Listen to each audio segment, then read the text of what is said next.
हरे कृष्णा कृष्णा कृष्णा हरे हरे, हरे राम राम राम हरे।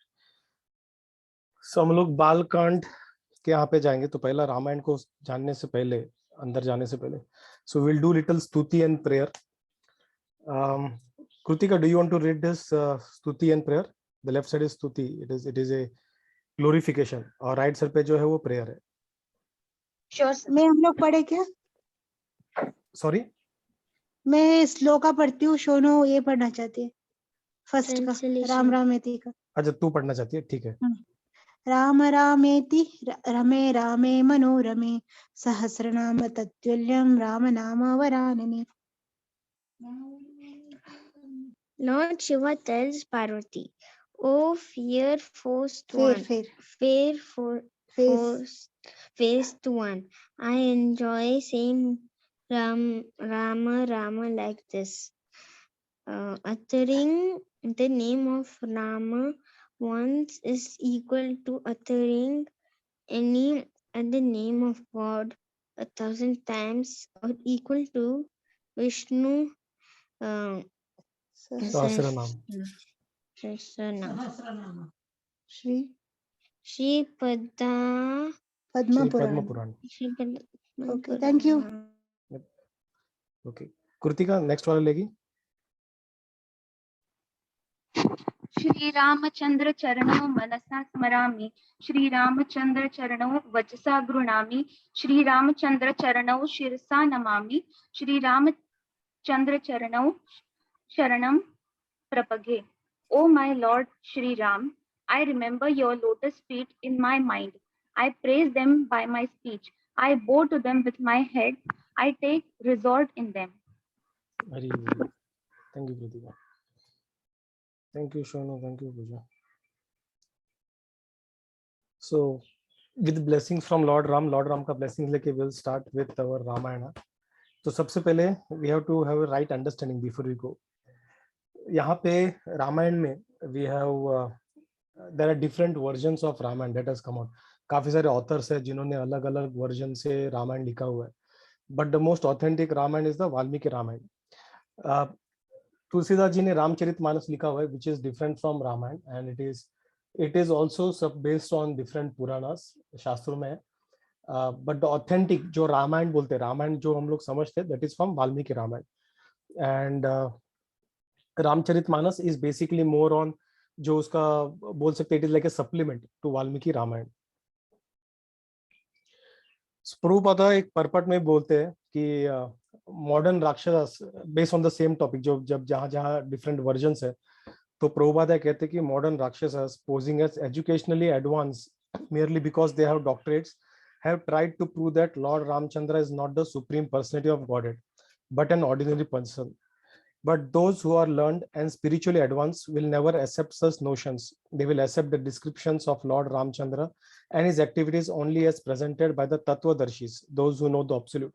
ये चीज समझना जरूरी है. हम लोग ये जो स्टार्टिंग में थोड़ा सा हमारा बेस बना रहे, वो काफी इंपॉर्टेंट है, क्योंकि रामचंद्र जी का जो पास्ट टाइम से जो लीला है, वो कभी कभार इतने कंफ्यूज करते थे लोगों को, तो उनको लगता है कि शायद ये एक साधारण मनुष्य ही है. जिस तरह से वो सीता, जब विचर सीता को किडनैप किया जाता है, तो जिस तरह से राम जी रोते हैं, तो कोई सोचेगा ये भगवान थोड़ी है. जिस तरह से वो दुख से जाते हैं, अपने हक के लिए लड़ते नहीं, एकदम आज्ञाकारी है, तो लोगों को लगता है ये साधारण कोई आइडियल ह्यूमन बीइंग टाइप से रहेगा. It may be possibly little यहाँ वहाँ थोड़ा सा सुपर पावर, तो काफी कंफ्यूजन है. इसलिए रामायण हो या भगवान की लीलाओं को समझने के लिए सही क्या गाइडेंस में होना जरूरी है.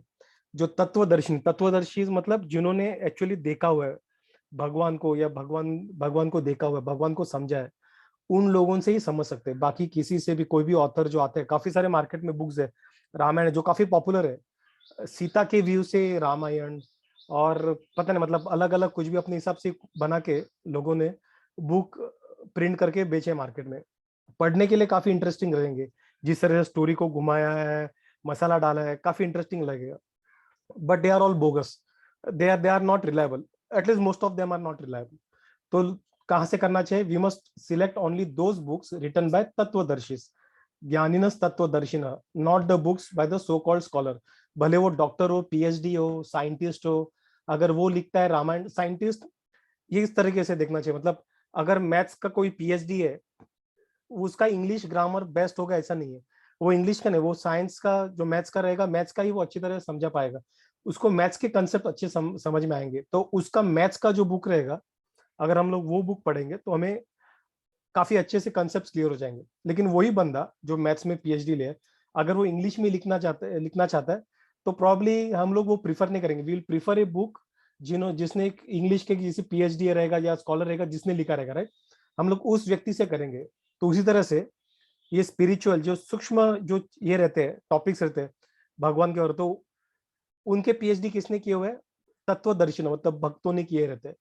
तो उन भक्तों से जो लिखा रहता है बुक्स को, जिन्होंने भगवान को देखा रहता है, उन्होंने उनके जो बुक्स है वो ऑथेंटिक है, बाकी सारे बुक्स बोगस है। उनको शायद चाहे वो टीवी सीरियल हो, जो भी हो, अगर कुछ डाउट होता है, टीवी सीरियल में कुछ दिखता है या फिर कोई कुछ बोलता है, अगर वो शास्त्रों में नहीं है तो नहीं है, तो वो सब मसाला डाला हुआ है, एक्स्ट्रा मसाला है वो, तो उसे इग्नोर करना चाहिए।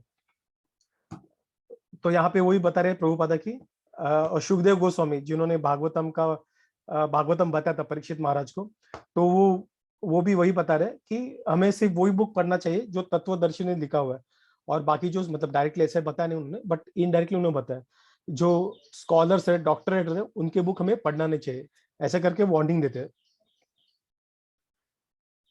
1322 श्रीमद् भागवतम के परिपट में वापस प्रभुपादा बोलते हैं कि the personality of godhead Shri Ram assumed the form of a human being and appeared on the earth for the purpose of doing some pleasing work for the demigods and the administrative personalities to maintain the order of the universe। जो भगवान है, स्वयं भगवान, उन्होंने क्या किया?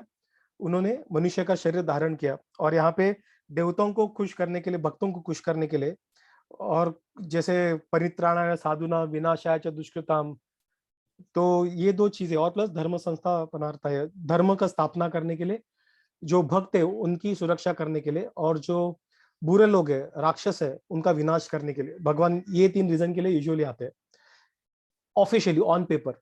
लेकिन भगवान को इन चीजों के लिए भी आने की जरूरत नहीं होती है। वो भगवान है, वो वहां जहां है वहां बैठ के सिर्फ सोच के ही मनुष्य को मार सकते हैं, मतलब जो राक्षस हो जो भी हो उनको मार सकते हैं। लेकिन भगवान इसलिए आते हैं ताकि वो लीलाएं जब करे तब जो भक्त है उनके उन लीलाओं का आस्वादन करे। जैसे अगर मान लो कि अगर किसी ने बोल दिया कि भगवान मतलब अगर ऐसे बुक में लिखा है कि एक राक्षस रावण आया था, भगवान ने सोचा रावण मर गया, वहां पे हिरण्यकशिपु आया, भगवान ने सोचा हिरण्यकशिपु मर गया, तो उसमें कुछ रस नहीं है। भगवान मतलब भगवान के प्रति जो प्रेम या फिर जो अट्रैक्शन होना चाहिए वो उससे बढ़ती नहीं है। लेकिन अगर भगवान ऐसा बताते वो राम जी करके आए, जो अलग अलग कठिनाई का एक सामना किया, ऐसा किया वैसा किया, अलग अलग लीलाएं की, अलग राक्षसों को मारा, इस तरह से अलग सुपर ह्यूमन कैपेबिलिटीज दिखाए, तो ये सब हम लोग पढ़ते हैं तो काफी इंटरेस्टिंग लगता है, और हमारे भगवान के लिए जो रुचि है वो और बढ़ जाती है, जो आस्था है वो और बढ़ जाती है। तो यहाँ पे भगवान का तो उस तरह से भगवान के लिए जो काफी क्या बोलते हैं उसे, ये जो 3 चीजों के भगवान आते हैं वो उस तरह से समझ के भगवान एक तत्व दर्शन से समझना चाहिए। और भगवान इन चीजों के लिए आते हैं, मेन मतलब भक्तों के लिए आते हैं, भक्तों के खुशी के लिए आते हैं, उन्हें आस्वादन देने के लिए। Sometimes great demons and atheists like Ravana and Hiranyakashipu and many others become very famous due to advancing material civilization by the help of material science। Material जो साइंटिफिक जो प्रोग्रेस करता है उसके बेसिस पे काफी सारे लोग, साइंटिस्ट हो या फिर रावण हो या हिरण्यकशिपु, वो काफी एडवांस होने के बाद उन्हें थोड़ा घमंड आने लगता है, और जो भगवान को जो नेचर का ऑर्डर है उसको चैलेंज करना स्टार्ट करते हैं। जैसे क्लाउड सीडिंग कर दिया, ये कर दिया, वो आर्टिफिशियल रेन्स, तो भगवान के जो ऑर्डर है उसको चैलेंज करने का ट्राई करते हैं। छोटे छोटे साइंटिस्ट जो है, छोटे छोटे जिनका छोटा पावर है, वो छोटे छोटे चीजों को चैलेंज करने का ट्राई करते हैं, जेनेटिक काफी कुछ ये करने का ट्राई करते हैं। बट अनफॉर्चुनेटली क्या होता है, ऐसे करने से बाद में वो रिएक्ट वापस जो उसका रिएक्शन आ जाता है, एंड देन इस तरीके से ना उस तरीके से आके वापस it hits back on us. बड़े बड़े पैमाने रावण वार करता है। रावण कैसा करता है? He wanted to deport ordinary man to the planet of Indra by material means without consideration necessary qualification. जो वेदों का पाठ करता है, जो पुण्य कमाता है, उसे इंद्र के सभा में जगह मिलता है, या फिर जो भी हेवनली प्लैनेट्स रहेंगे, सिर्फ इंद्र ऐसा नहीं, बाकी चंद्र विंद्र जहाँ पे रहेंगे वो अलग अलग प्लैनेट्स है हेवनली, तो वहां जाने का उन्हें अवसर मिलता है। लेकिन रावण क्या करना चाहता था, रावण डायरेक्ट स्टेयरकेस बनाना चाहता था यहाँ से वहां तक, मतलब उस तरीके से भगवान का जो नियम है कि ऐसा क्वालिफिकेशन रहेगा तो ही एंट्री मिलेगा, तो रावण उसको चैलेंज करके खुद बनाना चाहता है स्टेयरकेस यहाँ से वहां, ताकि कोई भी एरा वगैरह वहां पे चढ़ जाए। He wanted a staircase to be built directly reaching the heavenly planets, so the people might not be required to undergo the routine of pious work necessary to enter the planet. Lord Ram came to chastise the atheist, answering the prayer and desire of the demigods. He therefore took up the challenge of Ravana, and the complete activity is the subject matter of Ramayana. तो ये रामायण के बारे में। आगे क्या बोलते हैं Prabhupada? Lord Rama is the supreme personality of Godhead, and his brothers, namely Bharat, Lakshman, and Shatrughna, are his plenary expansions. All four brothers are Vishnu Tattva and were never ordinary beings. जो राम जी तो हम सब उसे विष्णु का अवतार मानते ही है, लेकिन भरत, लक्ष्मण और शत्रुघ्न ये भी सब विष्णु तत्व है। विष्णु तत्व मतलब विष्णु के ही अवतार है वो। ये भरत, लक्ष्मण, शत्रुघ्न वो कोई साधारण मनुष्य नहीं है जो जिनको राम जी के भाई का स्थान मिला, कोई साधारण मनुष्य नहीं, ये विष्णु तत्व ही है। There are many unsculptures and ignorant commentators on Ramayana which present the younger brothers of Lord Ramchandra as ordinary living entities. तो काफी सारे कमेंट्रीज मिलेंगे जो अनऑथेंटिक है, उनमें इस चीजों के बारे में काफी स्ट्रेस दिया गया। काफी सारे ऐसे कमेंट्स मिलेंगे जहाँ पे इन तीनों भाइयों को या सीता मैया को, इन सबको नॉर्मल वुमन या फिर क्या बोलते नॉर्मल इंसान की तरह उनको बताया जाता है, बट ये गलत है। वो एक्चुअली विष्णु तत्व, विष्णु तत्व मतलब विष्णु के ही रूप है, अलग अलग कैपेसिटी में। But Shrimad Bhagavatam, the most authentic scripture on science of Godhead, clearly states that his brothers were his plenary expansion. Plenary expansion मतलब उसके ही एक्सपेंशन है, उनसे ही निकले हुए। Originally Lord Ramchandra is the incarnation of Vasudev, Lakshman is the incarnation of Sankarshan, Bharat, Pradyumna and Shatrughna Aniruddha. ये चतुर्व्यूह बोलते हैं जो वैकुंठ लोक में है, जो भगवान इन 4 एक्सपेंशन में आते हैं, और ये 4 एक्सपेंशन बाद में महाविष्णु, गर्भोदक्षाय विष्णु के रूप में भी आते हैं।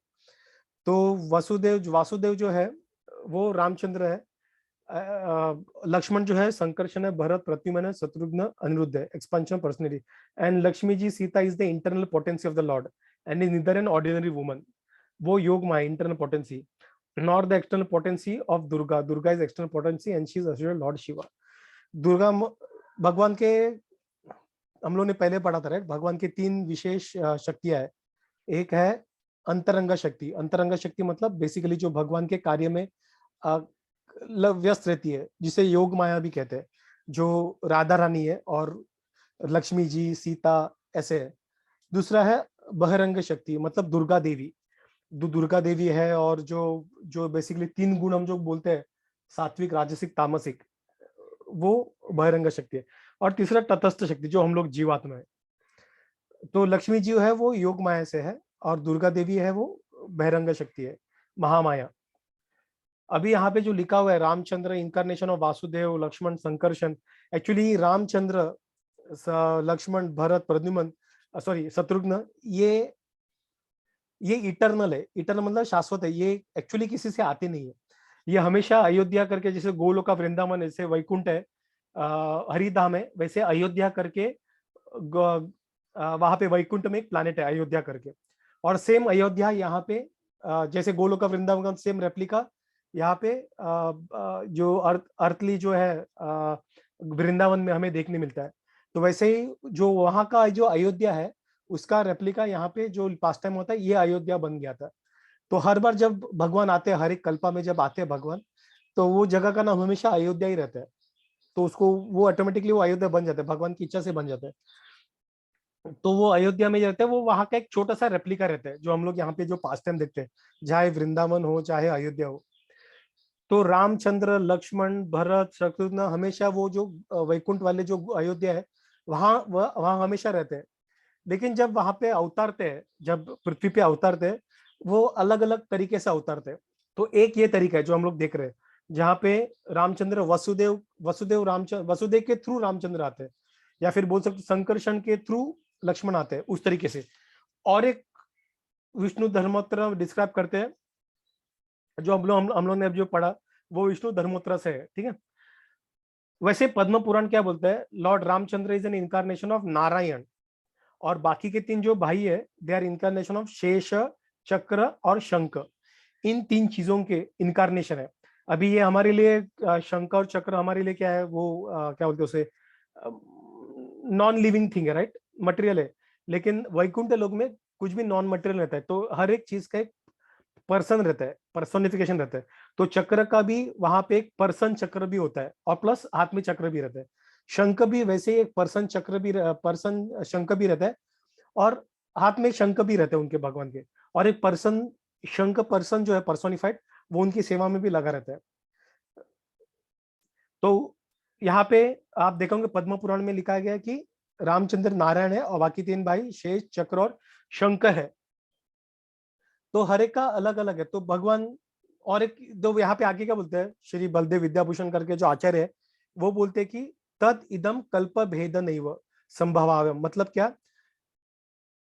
ये जो है एक जगह पे ऐसा लिखा है, एक जगह पे ऐसा लिखा है, इसका मतलब क्या है, ये कहीं पे बोलते हैं कि वो वसुदेव से आए, कहीं पे बोलते हैं कि वो नारायण से आए, कहीं बोलते हैं कि वो प्रद्युम्न है, कहीं बोलते हैं शंख चक्र। तो किस तरह से इस चीजों को समझा जाए, ये कल्पभेद, इसे कल्पभेद बोलते हैं। कल्पभेद मतलब क्या, ब्रह्मा के एक दिन में भगवान एक बार आते हैं, मतलब एक अवतार में एक बार आते हैं। यूजुअली मतलब राम जी के केस में तो एटलीस्ट, राम जी और कृष्ण भगवान जो श्री कृष्ण है उनके केस में तो भगवान ब्रह्मा जी के एक दिन में वो एक बार आते हैं। ब्रह्मा जी का एक दिन मतलब हमारा कितना, 4.3 बिलियन ईयर्स। ये पृथ्वी पे जब 4.3 बिलियन ईयर्स होता है, तब ब्रह्मा जी का एक दिन होता है, रात भी नहीं, सिर्फ दिन होता है। और वो दिन में भगवान सिर्फ एक ही बार आते हैं, कृष्ण के रूप में या फिर राम जी के रूप में।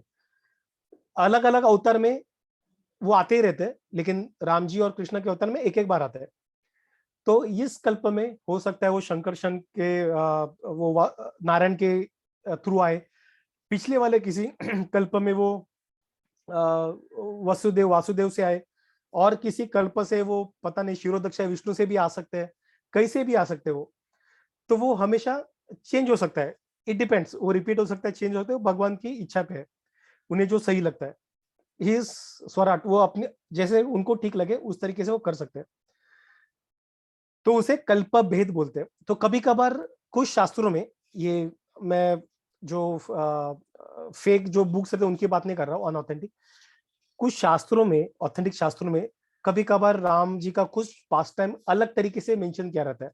कुछ पास्ट टाइम्स एसेंस सेम रहता है, लेकिन कुछ पास्ट टाइम थोड़ा चेंज रहता है।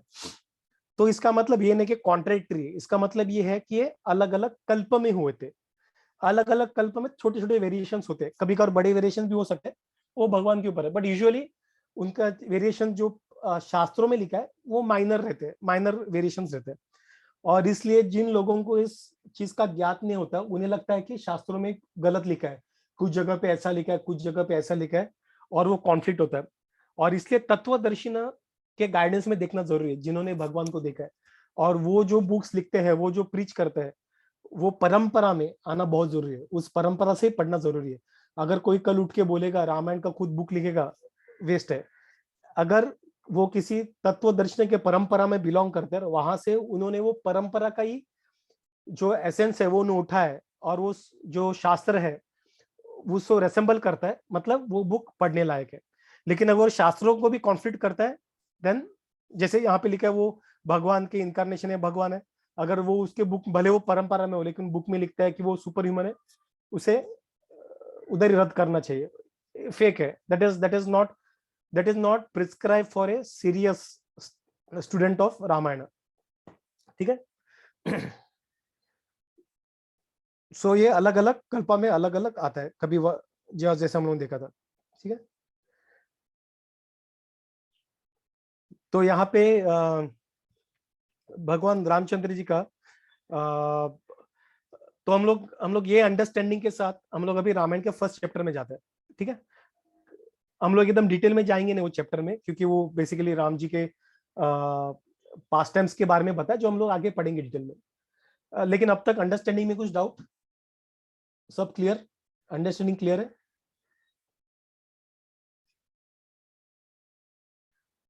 Okay cool. तो यहाँ पे एक बार व्यासदेव वाल्मीकि जी क्या करते हैं, वो अपने छात्रों के साथ बैठे रहते हैं उनके आश्रम में, और उनके हजारों शिष्य रहते हैं। तो शिष्यों के साथ बैठे रहते हैं और वो अलग भगवान का गुणगान करते हैं, उनके इसमें रहते हैं। तो तब वहां पे नारद मुनि आते हैं। नारद मुनि यूजुअली जो हम लोग वापस टीवी सीरियल में कुछ देखते हैं, उन्हें गलत तरीके से दर्शाया जाता है। कभी मतलब सिर्फ आग लगाता है या फिर कुछ मजे ले, ऐसा नहीं है। भगवान वो जो भी करते हैं भगवान के खुशी के लिए करते हैं।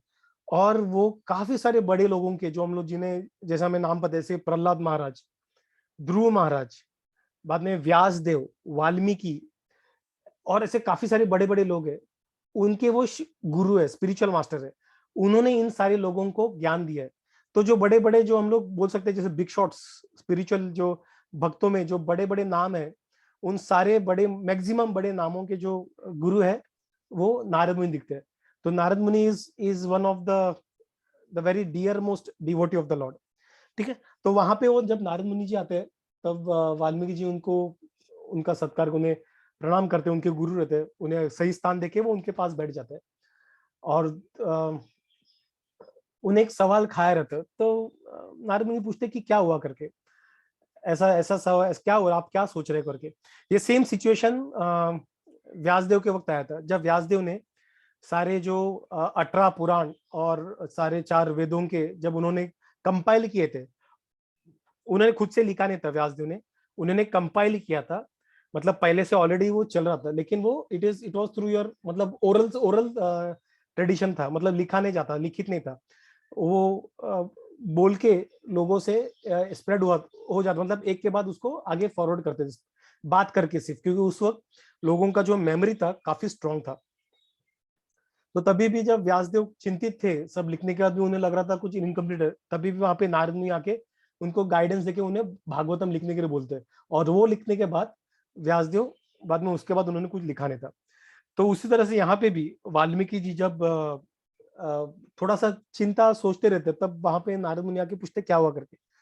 तो उनको सवाल पूछते कि हीरो मतलब कौन, हीरो क्या होता है, किसे हीरो बोल सकते हैं।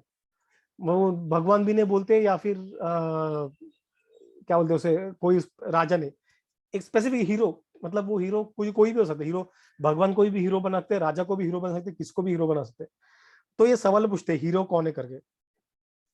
तो वहां पे जब वो ऐसा सवाल पूछते हैं, तो सवाल पूछते वक्त वो और भी अपने सवाल को क्लैरिफाई करने के लिए 16 क्वालिटीज बताते हैं वो हीरो में क्या होना, मतलब ऐसा कौन है जो गुणवान है, मतलब जिसपे जो वर्चुअस है, ऐसा कौन है वो गुणवान है। ऐसा कौन है जो विभित्य देवाशय है, मतलब इवन भक्त जो देवता है उन्हें डरते हैं। जो ऐसा कौन है जो सर्वभूतेषु हितः, जो सब जीवों की भला करते हैं। ऐसा कौन है जो द्युतिमान है, ब्रिलियंट, अनसूयुक्त, नॉन जेलस, ऐसे बाद में बोलते हैं ट्रूथफुल, कॉम्पिटेंट, बाद में जिन्हें सब पता है, अच्छे कैरेक्टर के जो है, करेजियस है, उन्हें अपने गुस्से पे काबू कर दिया है, ग्रेटफुल है, विगरस है, डिटरमाइंड है, डिलीजेंट है और काफी हैंडसम है।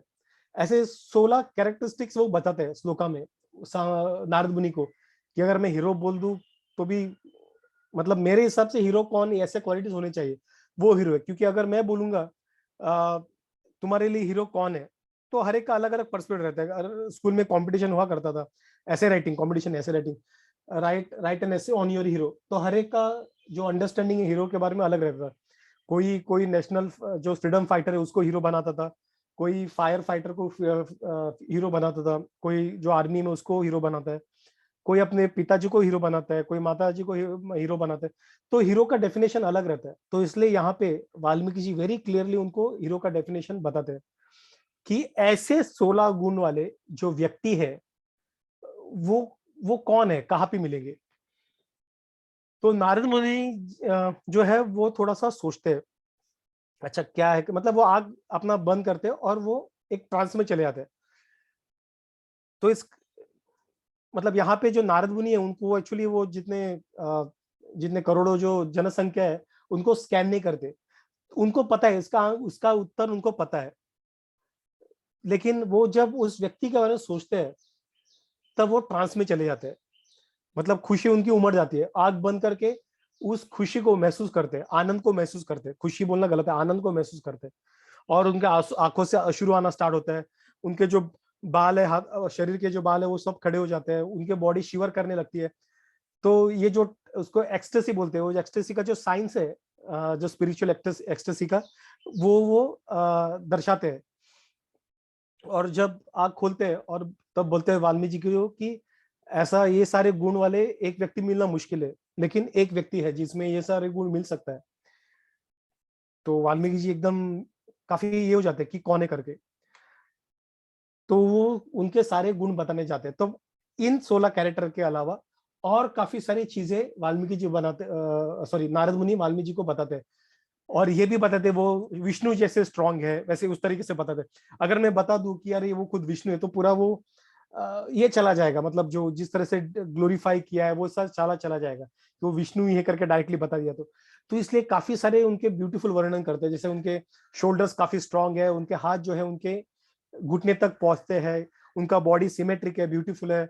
और काफी उनका कलर, काफी तरह से उनका पूरा डिस्क्रिप्शन, वो किस तरह से ब्रेव है, ये है, वो मतलब विष्णु जैसे स्ट्रांग है, ऐसे काफी सारे चीजें बताते हैं।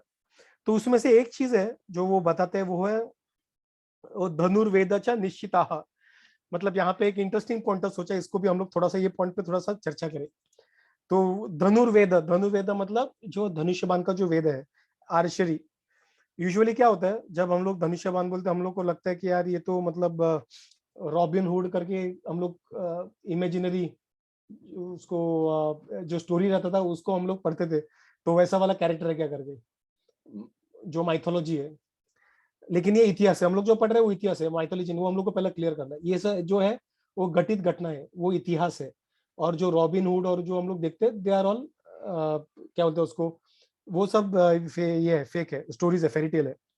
तो यहाँ पे एक जगह पे कमेंट्री में बोला एक वैष्णव ने कि these are the ancillary subjects of Vedas called as the anga part और द उपंग सब पार्ट। वेदों में भी 4 वेदों के अलावा भी उपनिषद वगैरह होता है, और उप अंग, उसमें अंग भी, लिम्स भी होते हैं, जहाँ पे आयुर्वेदा एक पार्ट है उसमें से। आयुर्वेदा के साथ एक धनुर्वेदा करके भी है। तो राम जी जो है वो धनुर्वेदा में एकदम एकदम परफेक्ट है। The main parts of the Vedas are shiksha, ritual, rigour, vyakarana, grammar, chandas, jyotisha shastra, recitation, कल्प, प्रोसीजर, रिचुअल्स, ये सब अलग अलग वेदों में अलग अलग पार्ट है। This apart, the Dhanurveda science itself is treated as an exclusive Veda taught to the warriors. The Dhanurveda is not to be construed as a simple bow and arrow and shooting the target education. It is a scripture on missiles that existed in those ages. मतलब वो सिर्फ name लेके यहाँ पे जो हम लोग करते हैं ना, गोल्ड मेडल और लेके आते हैं, वैसा वाला नहीं आर्चरी। एक्चुअली वो नॉर्मल है। यहाँ पे जो है it is actually kind of missile. वो टाइम का जो मिसाइल हुआ करता था, that used to be through in bow and arrow, मंत्रों के उच्चार से। ये जो थॉट है सिर्फ हमने नहीं, जो साइंटिस्ट है जनरल्स, उन्होंने भी काफी किया हुआ है। और उन्होंने एक डॉक्टर गॉब्स को भी करके है जो फॉरेन के तो उन्होंने रशिया के जो है उन्होंने लिखा था। उन्होंने वो रशिया में हम देखते हैं, हमने सुना हुआ रहेगा राइट, रशिया में काफी हमारे जो शास्त्र है रशिया में ज्यादा पढ़े जाते हैं। वहां पे स्कूलों में भी संस्कृत सिखाया जाता है कंपल्सरी सब्जेक्ट करके, और हमारे अभी अनफॉर्चुनेटली उसे इंपॉर्टेंस दिया नहीं जाता। बट एनीवेज, सो वहां पे वो बोलते हैं कि एक हेडिंग लिखा था कि एंशिएंट इंडिया में have nuclear arms in the statement which dated Moscow में था। Among the other thing, the scientist observes by stanza, ये जो stanza था शास्त्रों में, उसके बेसिस पे उन्होंने बोला था, the stanza that described the disaster caused by such astras, now loosely termed as well crafted bow and skyrocketing arrow as below। तो ये अस्त्र की वजह से जो इम्पैक्ट होता है, जो महाभारत रामायण में अगर बताया जाता है, तो वो इम्पैक्ट को पढ़ के उन्होंने देखा कि यार ये इम्पैक्ट जो है वो एक्चुअली न्यूक्लियर बॉम्ब के इम्पैक्ट जैसा है। तो उस टाइम पे ऐसे ही कोई न्यूक्लियर बॉम्ब का जो इम्पैक्ट ऐसे कोई इमेजिनेशन से कर नहीं सकता है। So actually there those things actually happened, उस वक्त ऐसे सब सारी चीजें हुए थे। तो वहां पे वो क्या बोलते हैं, blazing shaft which possessed all the effulgence of smokeless fire was let off. All directions when enveloped by darkness. ये एटम बॉम्ब के वक्त हुआ था. The very elements seemed to be perturbed. The sun seemed to turn. The universe, scorched with heat, seemed to be in fever. The survivors lost their hair and nails. For years, the sun and sky remained shrouded with clouds. ये सब देखेंगे Hiroshima Nagasaki में जो हुआ था वैसे ही हुआ था सालों तक. अभी तक उनकी जो पीढ़ियां है उनमें कुछ दोष टाइप है, उनमें भी कुछ प्रॉब्लम अभी भी आता है. उन पीढ़ियों में इतना पावरफुल इम्पैक्ट हुआ था.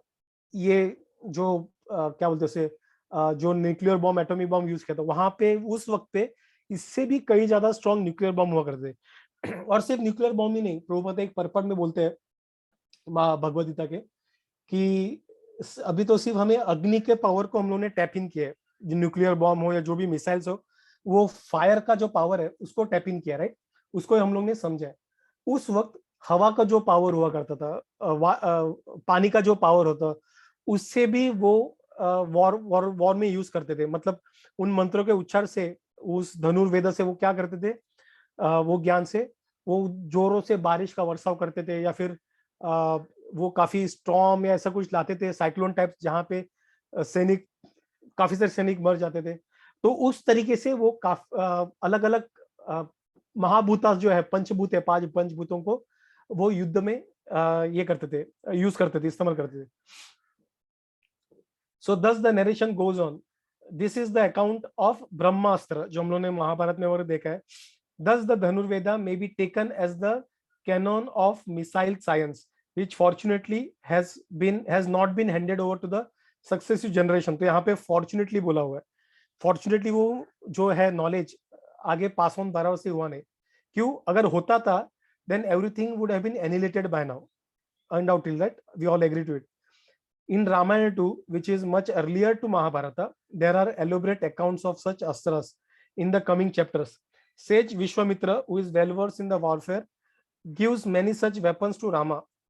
For now, these bows and arrows references may not be taken as those of Robin Hood.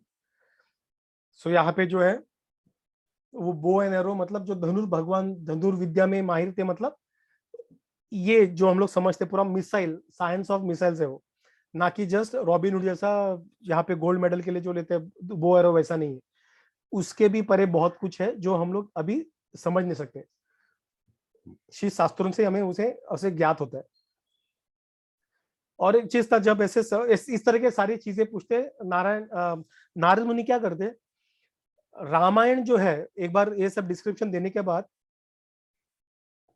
Narad मुनि जो है वो वाल्मीकि जी को पूरा रामायण का एक सारांश देते, पूरा समरी में एक रामायण बोल देते. मेरे ख्याल से 8 श्लोका से लेके 100 श्लोका तक वो पूरा रामायण को पूरा कवर कर देते कि कैसे क्या हुआ, वो एकदम हाई लेवल समरी पे बता देते. तो ये चैप्टर जो है, फर्स्ट चैप्टर यही है डिस्क्रिप्शन. तो हम लोग ये जो 8 से लेके 100 तक है जो डिस्क्रिप्शन है, उसमें हम लोग जाएंगे नहीं श्लोका बाय श्लोका, क्योंकि ये आगे जाके और डिटेल में आ जाएगा. और जब वो चैप्टर्स में हम लोग जाएंगे तब हम उसको अच्छे से, तभी हम उसे पढ़ेंगे, हमें समझने का प्रयास करेंगे. तो जो वाल्मीकि जी ने सवाल पूछा था वो काफी इंटरेस्टिंग है कि उन्होंने पूरा डिस्क्रिप्शन देखिए हीरो का कौन होना चाहिए. The depth of this question revealed Valmiki's yearning and long search for a true hero. He was unwilling to worship one with even a single blemish and wanted to know if there existed a man who possessed all the virtues. इसमें से जो 16 गुण थे उसमें से एक भी गुण कम नहीं होना चाहिए. ऐसा कोई व्यक्ति है क्या, तभी जाके मैं उसे भगवान के, मतलब उसे वर्शिप कर सकता हूँ. और तब नारद मुनि उन्हें बताते कि इक्ष्वासु के कुल में राम जी पधारते, उनके भाई रहते, और पूरा वो डिस्क्रिप्शन देते जो हम लोग आगे आने वाले चैप्टर्स में हम लोग पढ़ने वाले हैं. ठीक है. तो हम लोग बालकांड का जो चैप्टर है उसको अभी थोड़ा सा उसको टेक्निकली समझने का प्रयास करेंगे. ये हम लोग हर चैप्टर में नहीं करेंगे, बट ये पहला चैप्टर है और थोड़ा इसका इंपॉर्टेंस है क्योंकि वो पूरा रामायण को कवर करता है. ठीक है. तो उसको संक्षेप रामायण भी बोलते हैं या फिर बाल रामायण भी बोलते हैं. जब कोई बोलता है बाल रामायण, संक्षेप रामायण का मतलब पहला चैप्टर 1.1 बाल कांड का पहला चैप्टर मतलब संक्षेप रामायण। और यूजुअली उन्हें जो यंगस्टर्स वगैरह रहते हैं जो उन्हें ये पढ़ने के लिए बोलते हैं ये चैप्टर, ताकि उनमें भी राम जी से गुण आ जाए और वो लॉन्गिटिविटी अपने लंबे उम्र के लिए। अभी देखते हैं कैसे करके। टोटल 6 कांड है अपने रामायण में, जो प्राइमरी कांड है वाल्मीकि जी के। जो बाल कांड है उसका जो बुक है वो 8वें से लेके 18वें श्लोका तक है। और इसमें क्या हुआ, उन्होंने राम जी के बारे में ग्लोरीफाई किया है नारद मुनि ने, उनका स्ट्रेंथ, उनका ब्यूटी, उनका मैरिज के बारे में, उनके चाइल्डहुड डेज, ये पूरे बाल कांड में कवर होता है। ठीक है। सेकंड है अयोध्या कांड बोलते हैं उसे। अयोध्या कांड में क्या होता है, 18 से लेके 40 वर्ष इस चैप्टर का वो नारद मुनि ने ब्रीफली कवर किया। तो अयोध्या कांड में क्या बताया जाए, जब कांड मतलब एक बेसिकली वॉल्यूम जैसा समझो, एक कैंटो। तो बाल कांड करके एक वॉल्यूम है और अयोध्या कांड करके और एक वॉल्यूम है। तो उसमें उस कैंटो में, उस कांड में दशरथ महाराज जी का जो इच्छा था राम जी को राजा बनाने का, बाद में कैकेयी आके कैसे वो छीन लेती है और उन्हें वनवास के लिए भेज देती है, और पूरा अयोध्या किस तरह से वो बिछड़ जाता है, मतलब पूरा दुख मायूस रहता है। और जंगल से कैसे स्टार्टिंग के जंगल के जर्नी उसमें कवर होते हैं। और भरत उनको जब मिलने आता है, जब भरत को पता चलता है कि राम जी चले गए, उनको मिलने आता है, वापस लेने आता है। तो ये सारे जो पास्ट टाइम से लीला है वह अयोध्या कांड में हमें मिल जाएगा, जो नारद मुनि ने यहाँ पे इस चैप्टर में 18 से लेकर 40वें वर्ष तक कवर किया। तीसरा जो 41 से लेकर 51 वर्ष में जो नारद मुनि बोलते हैं वो अरण्य कांड में आ जाता है। अरण्य कांड में क्या होता है, जहाँ पे डंडा का फॉरेस्ट जो है, वो जो मेन फॉरेस्ट में जब जाते हैं उनके वहां के पास टाइम जहाँ पे राक्षसों को मारते हैं, अलग अलग ऋषि मुनियों को मिलते हैं। सूर्पनखा का वहां पे जो पास टाइम होने वाला है, सीता माता को जो रावण किडनैप करने वाला है, राम जी कैसे रोते हैं एक साधारण मनुष्य की तरह, और जटायु के बारे में है, सबरी के बारे में, ये सब अरण्य कांड में कवर होता है।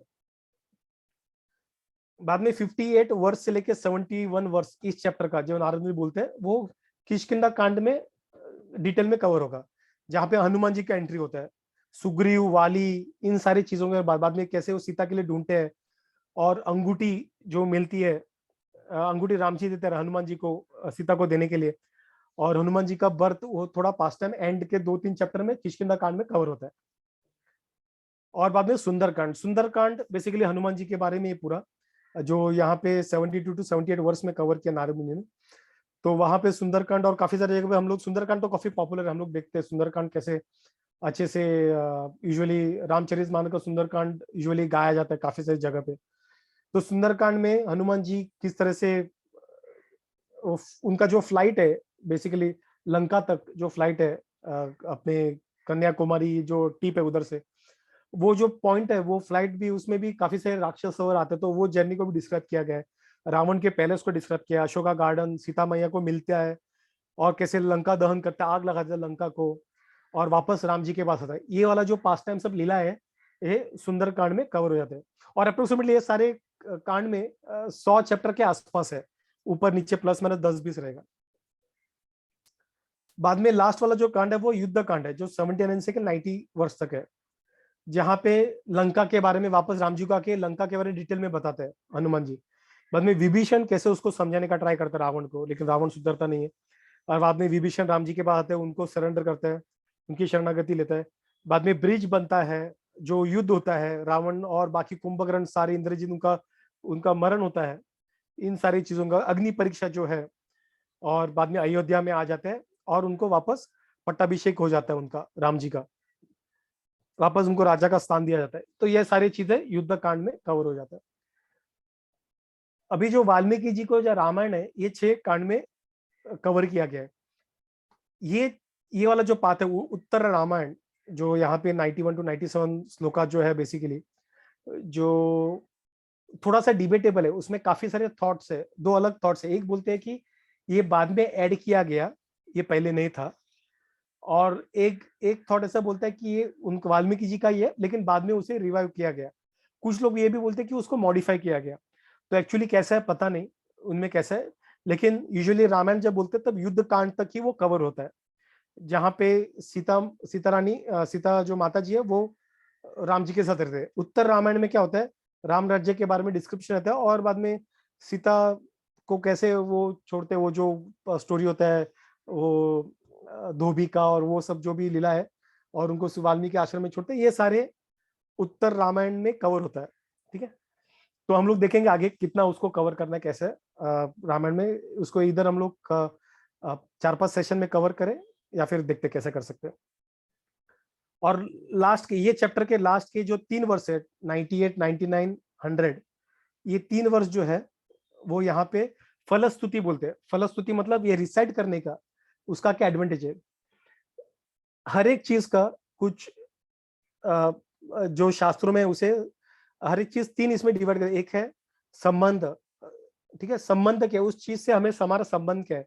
जैसे भगवान से हमारा संबंध क्या है, भगवान क्या है, कौन है, मैं कौन हूं, वो संबंध ज्ञान, उसे संबंध ज्ञान बोलते हैं। सेकंड होता है अभिध्यय। अभिध्यय मतलब प्रोसेस। अभी जब नाता पता चल गया मेरा भगवान क्या है रिश्ता है, उस रिश्ते को किस तरह से हम लोग, क्या प्रोसेस है वो रिश्ते को निभाने का, ठीक है, उसको अभिध्यय बोलते हैं, एक प्रोसेस को अभिध्यय बोलते हैं। और लास्ट में है प्रयोजन। प्रयोजन मतलब इसका एडवांटेज कैसा होने वाला है, इसका क्या एडवांटेज। बिना प्रयोजन का हमारे फिलोसॉफी, वैदिक फिलोसॉफी में कुछ भी नहीं है, सबका प्रयोजन। इसलिए जो वेस्टर्न फिलोसॉफी है और हमारा जो वैदिक फिलोसॉफी, इसमें यही डिफरेंस है। वेस्टर्न फिलोसॉफी बड़ा बड़ा बात करेगा बट उसका प्रयोजन उसमें नहीं आता है। हमारा जो फिलोसॉफी, वैदिक फिलोसॉफी जो है, उसमें जो फिलोसॉफी है वो आपको प्रयोजन देगा। क्या प्रयोजन देगा, आपका हार्ट क्लींस करेगा, या फिर आपको मोक्ष देगा, या फिर आपको गोलोका में लेके जाएगा, वैकुंठ धाम में लेके जाएगा। अलग अलग लेवल पे आपको प्रदान कर सकता है वो, आपको फ्रूट्स आपको दे सकता है, फल उसका आप प्राप्त कर सकते हो। ठीक है, तो ये फल स्तुति हम लोग पढ़ेंगे क्या है करके इस रामायण के बालखंड में, लास्ट इन फर्स्ट चैप्टर में लास्ट इन श्लोका से उसको पढ़ेंगे। अभी तक किसी को कुछ डाउट क्लियर हो गया, ये 6 कांड जो है कैसे है करके, कौन से 6 कांड है और कैसे पूरा रामायण उसमें डिस्ट्रीब्यूट हुआ, ये क्लियर हुआ सबको? All doubt, all clear? ठीक है, सो फल स्तुति पढ़ते हैं। इदं पवित्रं पापघ्नं पुण्यं वेदै च संमितं य पतेत् रामचरितं सर्वपापै प्रमुच्यते। पूजा ये वाला पढ़ेगी shloka translation.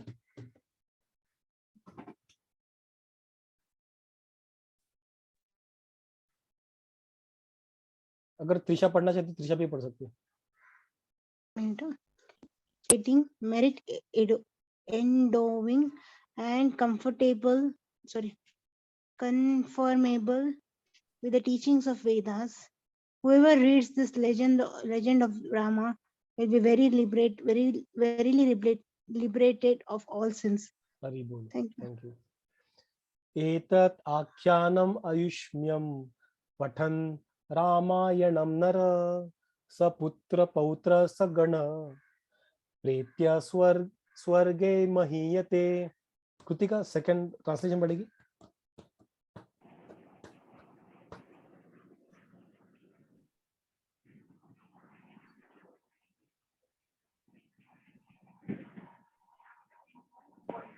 Hare Krishna Kritika.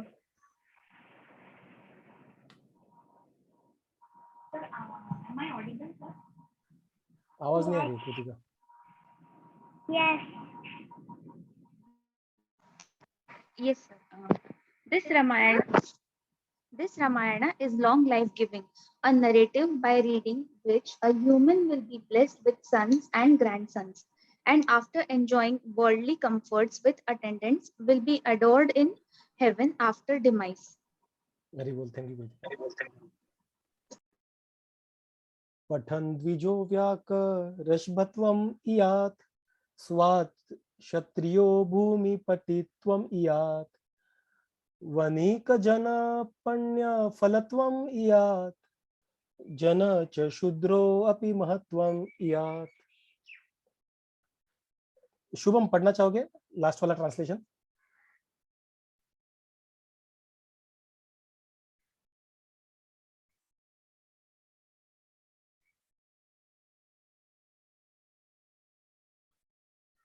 Okay. So by reading this Ramayana, that person, if a Brahman obtains excellency in speech, if a Kshatriya obtains landlordship, if Vaishya attains profit in trade, and even if Shudra attains excellence. तो ये बालकांड के पहले इसमें पहले chapter के last shloka में लिखा है कि राम जी का जो है पढ़ने से क्या उसके फायदे होते हैं।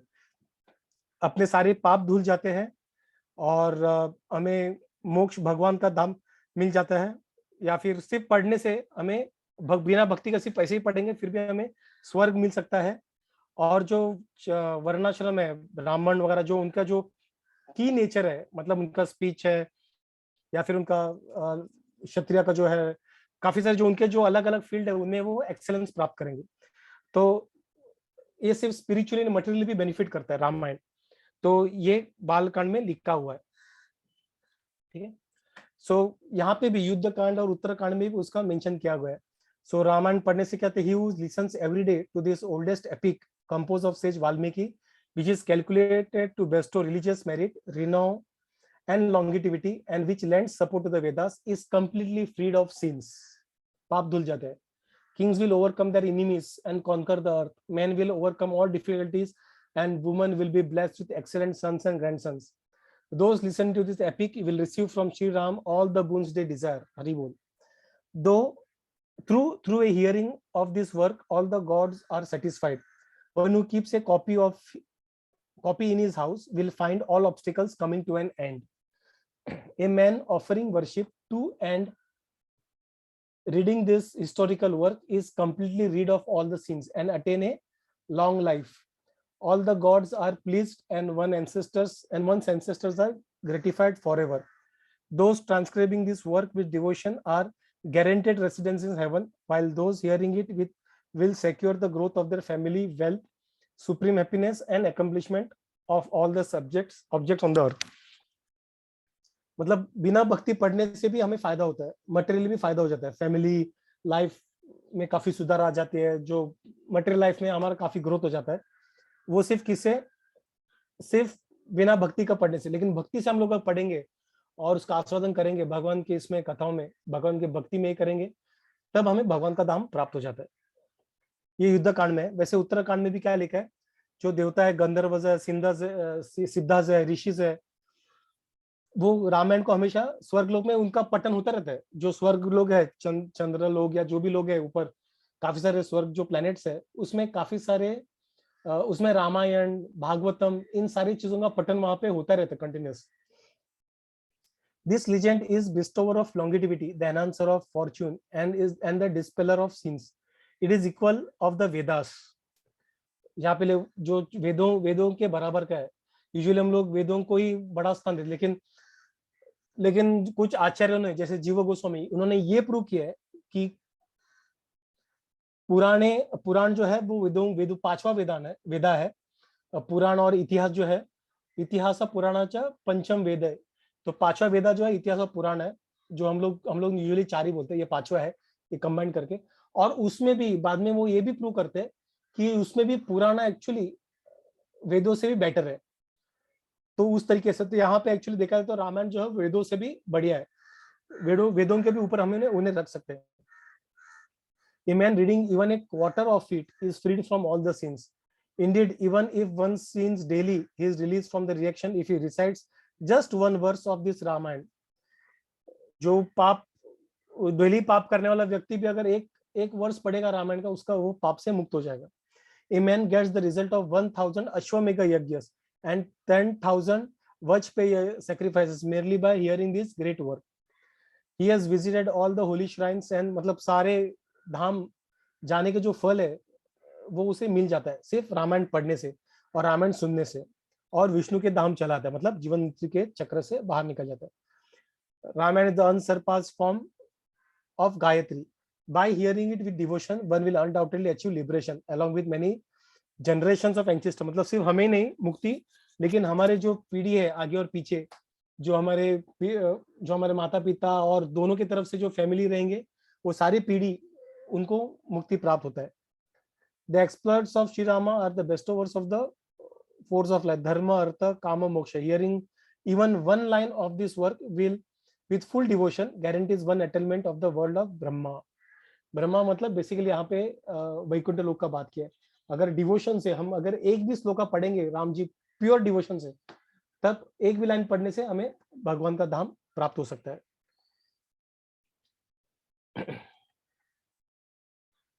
हरे कृष्णा कृष्ण कृष्ण हरे हरे, हरे राम राम राम हरे हरे।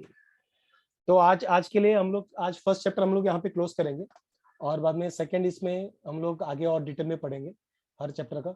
तो ये तो पहला था, इसलिए हम लोग थोड़ा उसमें और टेक्निकल हम लोग उसको ये कर रहे थे, अंडरस्टैंड करने का प्रयास कर रहे थे। आगे के चैप्टर्स में मेनली जो उसका जो उनकी जो लीलाएं थी और इन लीला से क्या समझ सकते हैं, वो अंडरस्टैंडिंग से हम लोग लेंगे। ठीक है, तो किसी को कुछ पूछना है, कुछ शेयर करना है, कुछ डाउट है, कुछ ऐड करना है? जय, अगर नहीं है तो फिर मैं रिकॉर्डिंग रोकता हूँ। हरे कृष्णा कृष्ण कृष्ण हरे हरे, हरे राम राम राम